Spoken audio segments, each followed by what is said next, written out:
As well as introducing you to the framework structure today, I will be giving you some background information about the rationale and the context which led to its development. I would also like to use this webinar as a chance to ask for your feedback on your own staff development priorities and/or your wish lists moving forward, as this will help me contribute to shaping the ongoing development and prioritisation of any new staff CPD workshops and resources during this coming year. So today, in addition to the presentation and the subsequent question and answer session, Michael, at the end of the webinar, we will be running several webinar polls. The first two of these, which we will start now before I move into the main part of the presentation. The first of the two polls are both based on multiple response questions relating to the reasons that lie behind your professional development choices.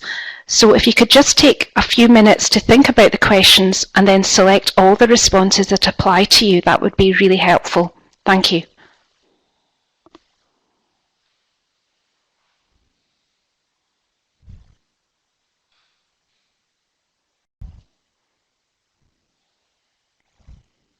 Okay, thank you, that's great. We've got polls for question 1 and now the linked question, question 2.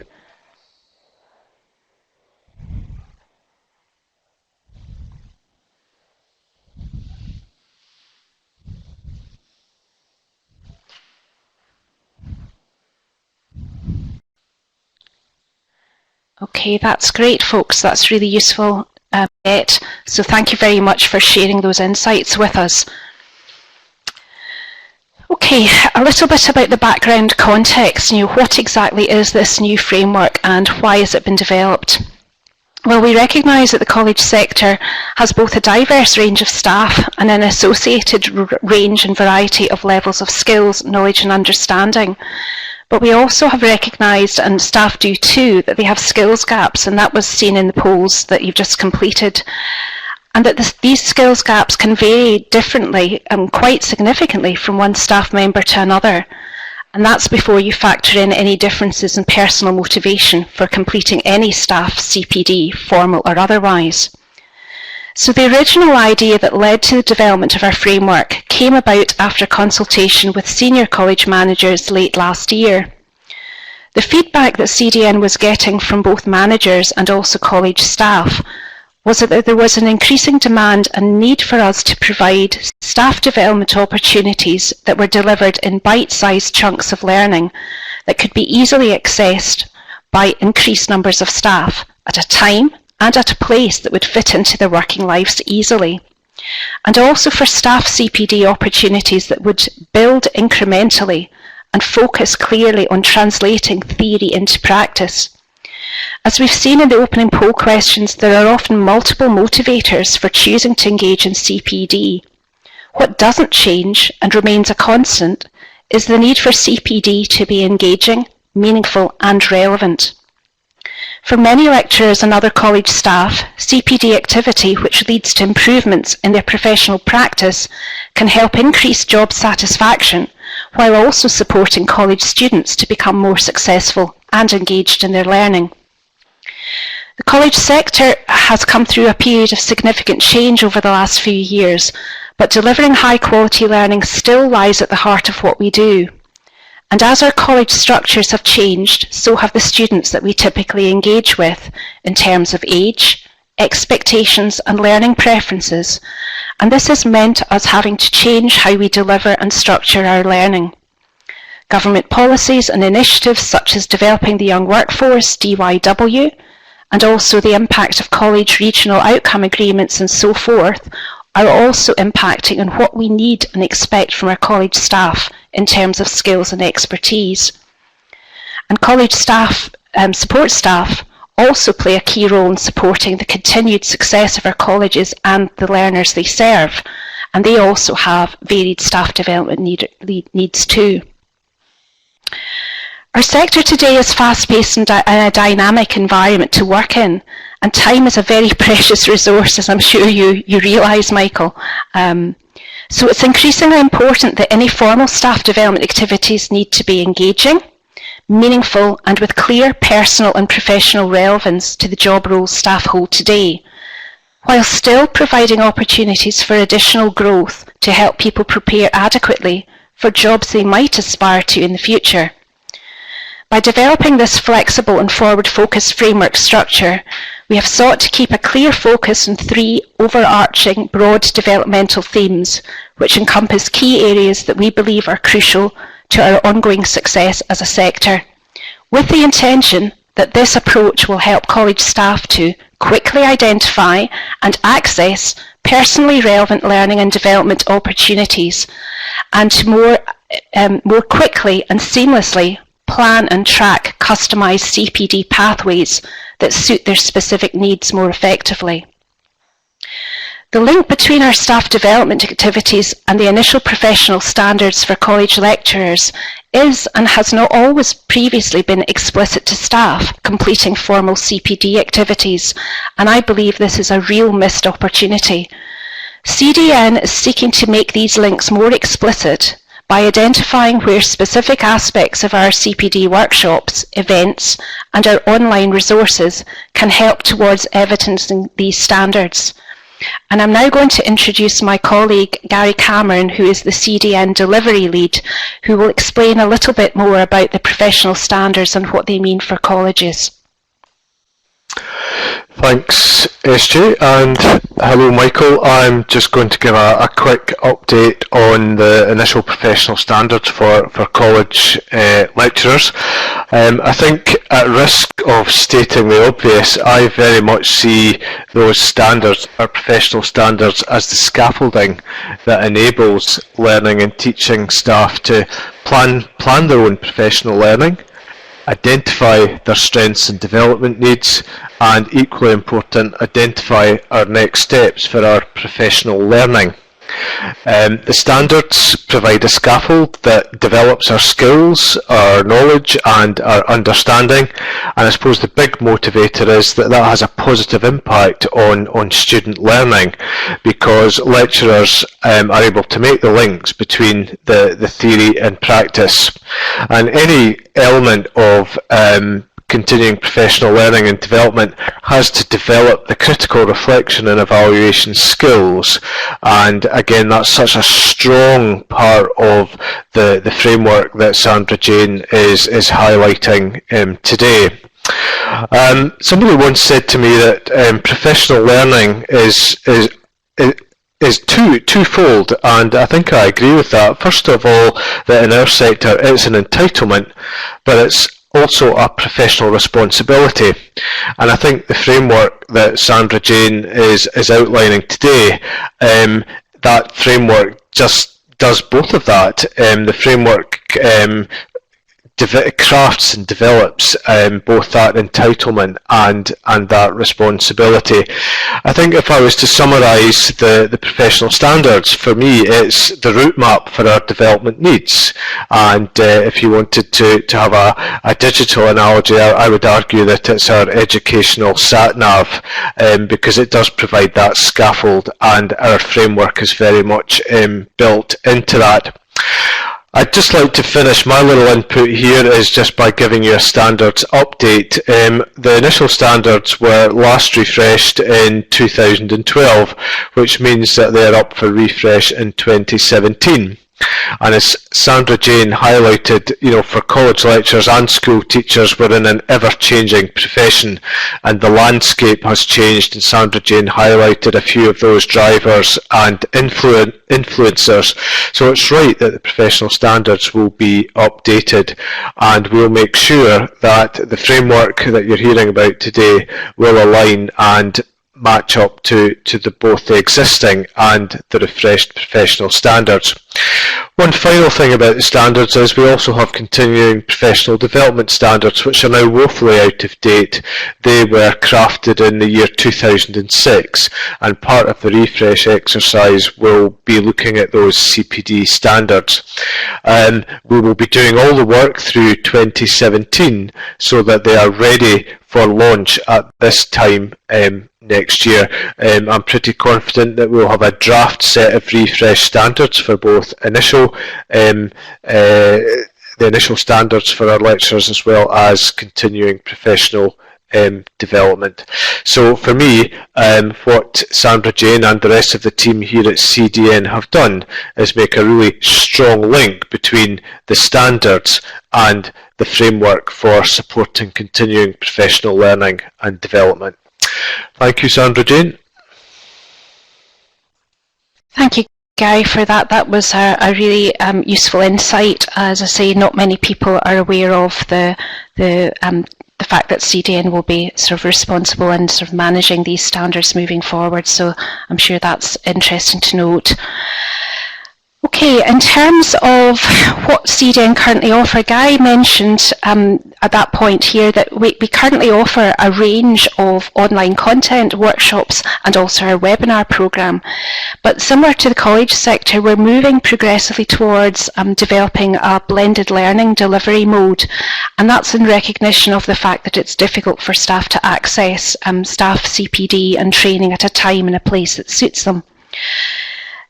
In terms of the principal target audience for our framework, as mentioned previously, although we are focused very much on the lecturing staff, we recognise that they are not the only people that contribute to college's success.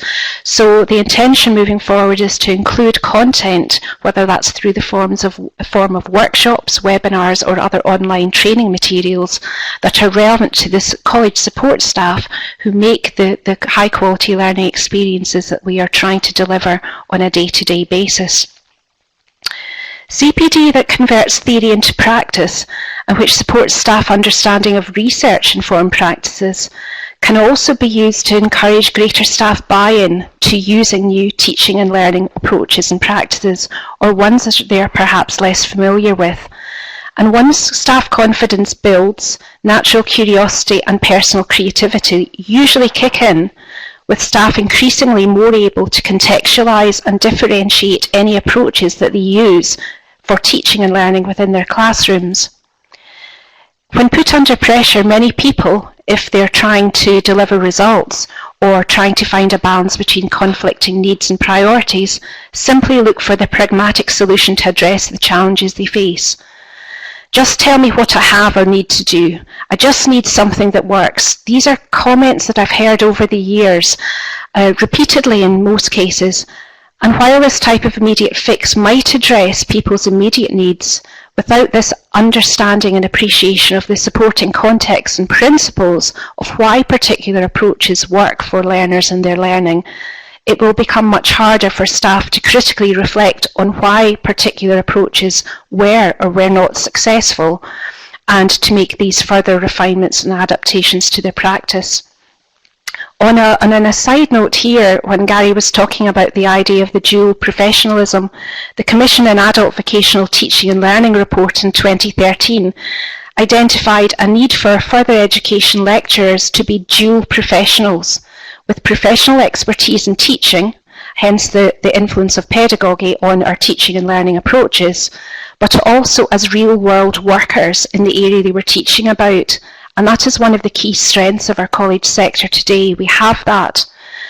But more recently, Professor Hodgson has advanced this concept of triple professionalism, highlighting that professionals no longer work in isolation, but are expected to work in networks, and they're having increasingly to communicate and cooperate with a range of colleagues and also professionals in other sectors who may have different languages, who work with different patterns and have different values. And that means we need to think more expansively as a sector about what it truly means to be a professional moving forward into the coming years. So that's a little bit about the background to why we've developed this framework and what our intention is about how we plan to use and develop this framework moving forward.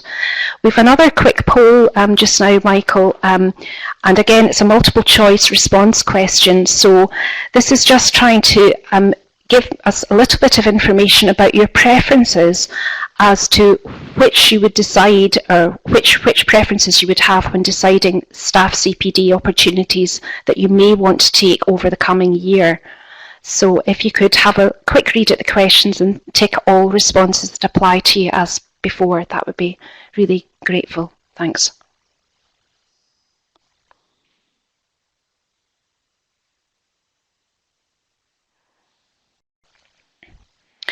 Okay, thank you. That's really useful feedback. Thanks again, Michael. Okay, and we'll just move back to the presentation. Okay, the second part of the presentation really is going into a little bit more detail about the underlying programme principles and the development themes that are the key feature and help structure our learning and our CPD opportunity moving forward. As you can see from the slide on your screen just now, our framework includes 3 interrelated and complementary developmental themes of curriculum, pedagogy and practice, and equity and excellence. And these are words that are commonly used and referred to across the sector, sometimes not always meaning the same thing when we talk with colleagues. We don't always have a common understanding. So I'm just going to run through a little bit about what our vision is for these parts or elements of our new framework. The idea behind this is that individual staff members will be able to select from a portfolio of CPD opportunities built around this framework structure, and that we will develop content progressively covering all of these key developmental themes. So staff members, by identifying particular skills gaps, by identifying particular development needs or personal preferences as to elements of teaching and learning that they wish to upskill on, can select from a range of options, and these options will be provided using blending learning methodologies to allow you to access them more easily and build a supported personalised pathway for your professional learning, and one which also builds effectively and takes cognizance of any prior experience and learning that the individual has. You will see below the 3 developmental themes, there are 2 underpinning principles which anchor and provide support for the developmental themes within the overall framework structure, namely critical thinking and reflection, and evaluation and impact.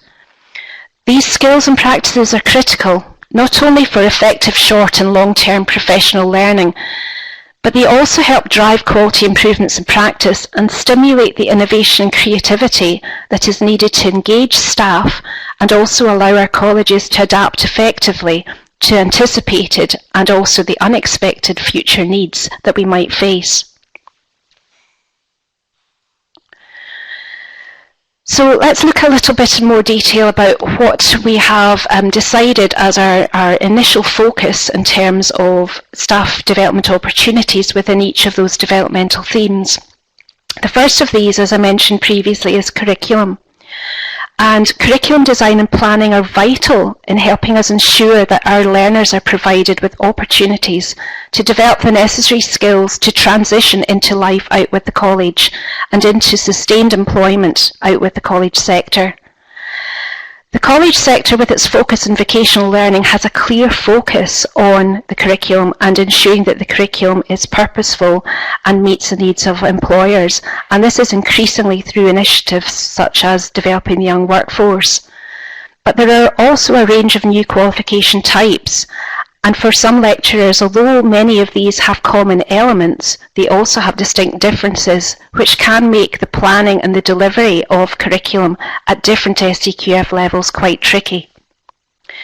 The successful delivery of the curriculum is not only based upon developing subject-specific skills, but also increasingly about developing a wider range of attitudes and attributes, the skills for learning, life and work that are referred to in the new national qualifications, and also of effective assessment for and of learning. One of the areas where we're already developing and running a range of new CPD opportunities for this session in 2016-17 is related to the curriculum area and covers the area of assessment.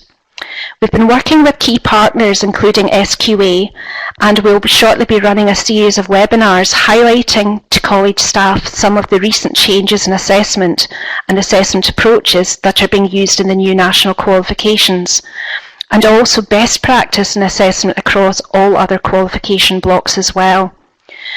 Our year-long programme of webinars and face-to-face workshops on assessment is designed to complement existing programmes such as SQA's Understanding Standards subject-specific programme for this coming year, And in the coming months, we will also be drawing on the expertise of the SQA College nominees who have been trained up to develop through the Understanding Standards programme an understanding of the expected standards for unit assessment passes to help ensure that our colleges are fully up to speed with assessment in particular subject areas that are relevant and commonly delivered in Scotland's colleges. The second developmental theme focuses on pedagogy in practice, and for me this is one of the key things that actually makes sense of what we see as a lecturer in day-to-day dealings with learners in our classes. It is the key way that we can actually convert our theory into practice, and this is one of the key drivers behind this particular developmental theme. Closing the attainment gap is something that is being mentioned increasingly, and although it may appear to be a new topic, for colleges I would argue that it is something that we have actually been doing and providing an opportunity for learners to close the attainment gap, to either retrain people who have changed jobs or who are perhaps have been made unemployed, or to extend and supplement the learning that younger learners have achieved or not achieved while in the school system. And school-college partnership working is now solidly embedded within the sector through the development of the senior phase pathways in Curriculum for Excellence. But I would argue that to make learning as effective as possible, we need all our staff to understand why and how people of all ages and stages learn best, and what staff can do within their planning and preparation to help ensure that all of the learners in their classes can maximise and make the most of the opportunities that college provides. In terms of where we are in the development of our new framework content, one of the things I've been working on recently is in the area of cooperative learning. And this is something where we are currently working to repurpose an existing SCQF credit-rated course to make it more accessible to college staff, many of whom have attended initial introductory workshops about cooperative learning at the end of last academic session or in previous years. So please keep a lookout for our new CDN Learn Online content, which we hope will be available later this month or early October, and ask your staff and ask your colleagues to have a look at it and see whether this is something that they might use as part of their teaching and learning preparation with candidates this year. And also keep an eye out as well for our tranche of half-day workshops, which we will be publicising on our web pages later this year, where staff can get together and discuss and share their experiences of cooperative learning and what it is and how it might work for them before actively trying to turn the theory into practice and planning how they can actually use this within their college students and within their college classes. The final developmental theme is based on equity and excellence. And in some ways, this was actually the hardest one to come up with a title and to define what exactly we were meaning by this. And we've deliberately tried to keep these categories quite broad so that they have the flexibility to be responsive and they are future-proofed in some respects.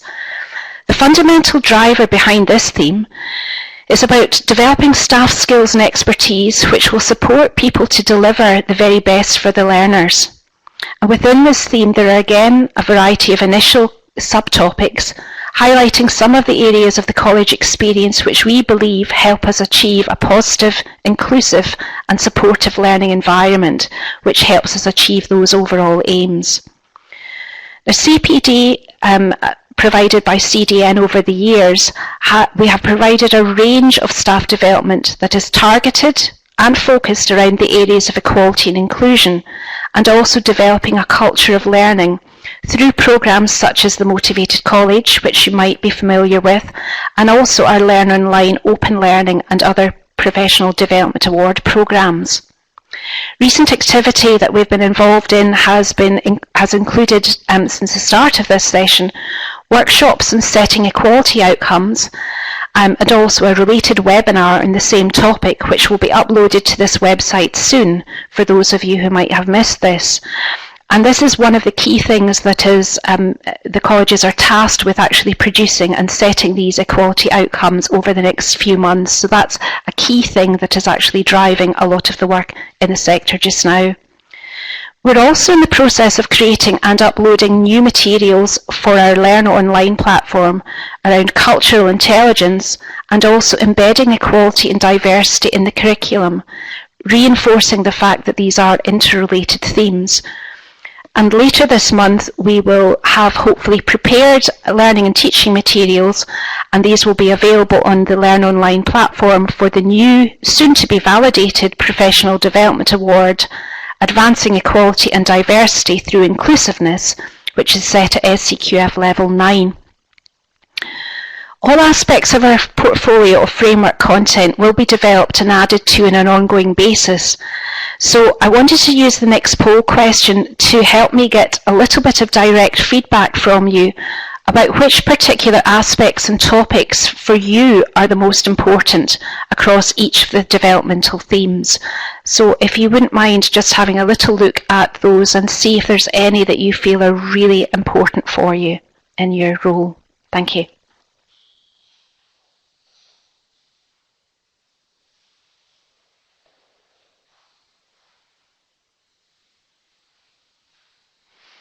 Okay, that's great. That actually works really well with what we were initially planning, not just for this particular time block of the 3-month period, but also moving forward.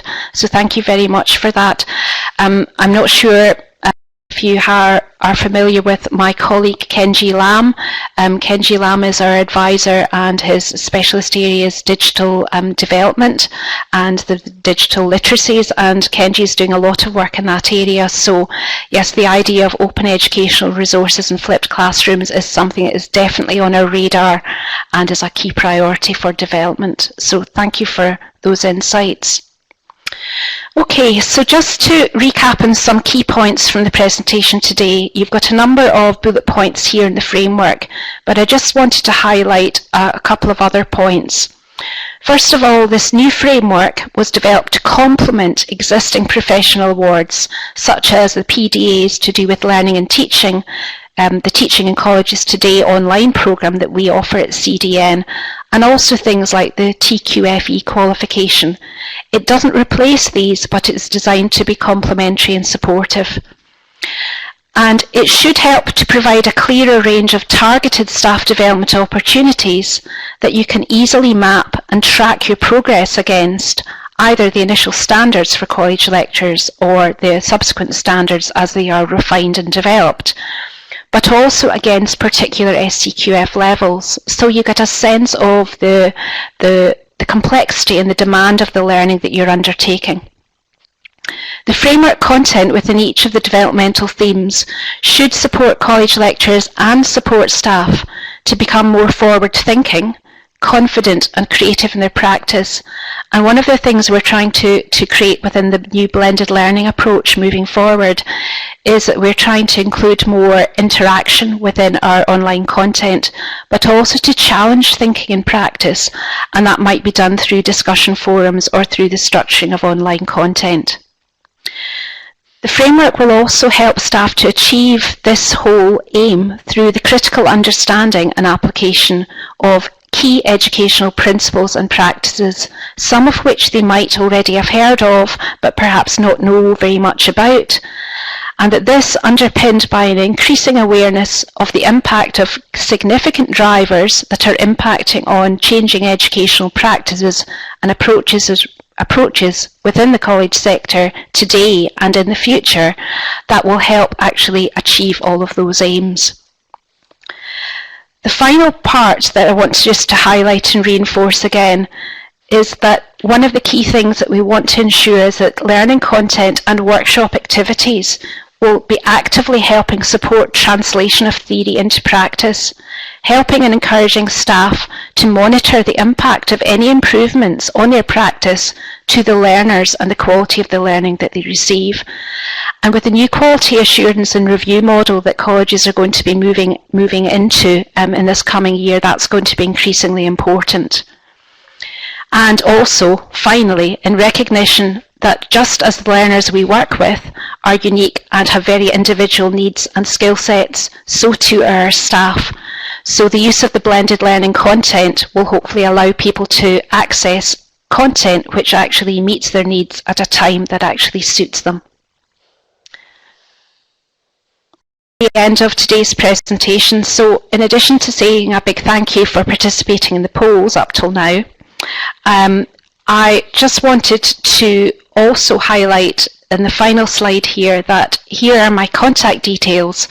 So in case you are unable to stay for a question and answer session, or in case there's any additional feedback that you might want to give us at CDN about the framework and about the topics that are included within it and the priorities moving forward, please feel free to contact me either by email or by picking up the telephone, and happy to get in touch and discuss any aspect of today's webinar topics or content. I'm